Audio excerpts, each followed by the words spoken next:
কোনো এক বাবার রাজকন্যার বিয়ে ঠিক হয়েছে। বাড়ি জুড়ে চলছে আনন্দ, ব্যস্ততা আর হাজারো প্রস্তুতি। চারিদিকে হাসি, সাজসজ্জা, আত্মীয় স্বজনদের ভিড়, সবাই খুশি। কিন্তু রাজকন্যার মনটা কেমন যেন নীরব, বিষণ্ণ। স্বাভাবিক, নিজের ঘর, নিজের মানুষ, নিজের ছোট্ট পৃথিবী ছেড়ে যাওয়ার চিন্তায় তার মনের ভিতরে জমে আছে হাজারো প্রশ্ন। ঠিক সেই মুহূর্তে একদিন বিকেলে বাড়ির উঠোনে দাঁড়িয়ে আছে বাবা আর মেয়ে। হঠাৎই মেয়ে তার বাবাকে প্রশ্ন করে, বাবা, ওই গাছটা দেখছো? হ্যাঁ মা, দেখছি, বাবা বলল। মেয়ে বলল, ওটাকে যদি উঠিয়ে পাশের বাগানে নিয়ে লাগানো হয় তাহলে কেমন হয় বাবা? বাবাও অবচেতন মনে বলে উঠল, না মা, ওটা তো 4 বছরের পুরনো গাছ। এখন যদি অন্য মাটিতে লাগানো হয় মানিয়ে নিতে পারবে না, হয়তো বাঁচবেও না।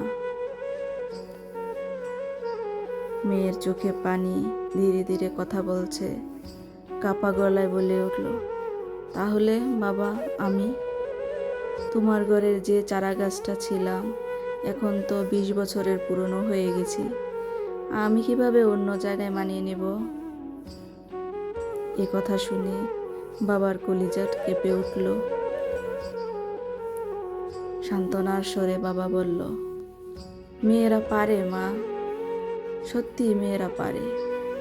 তাই তো তারা কল্পবৃক্ষের মতো নিজেকে ভেঙে নতুন মাটিতে গড়ে তোলে, সারা জীবন অন্যের জন্য বাঁচে।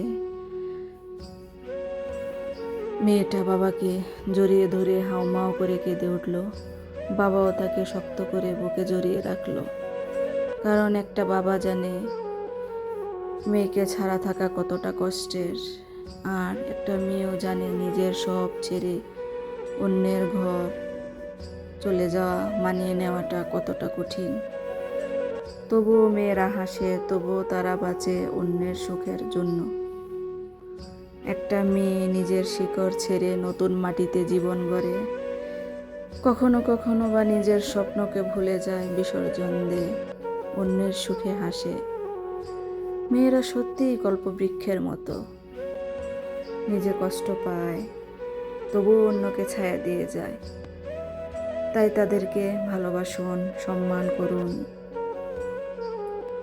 শ্বশুরবাড়িতে তাদের মাথার তাজ করে রাখুন, যেন আর কোনো মেয়ের মনে এমন প্রশ্ন না আসে।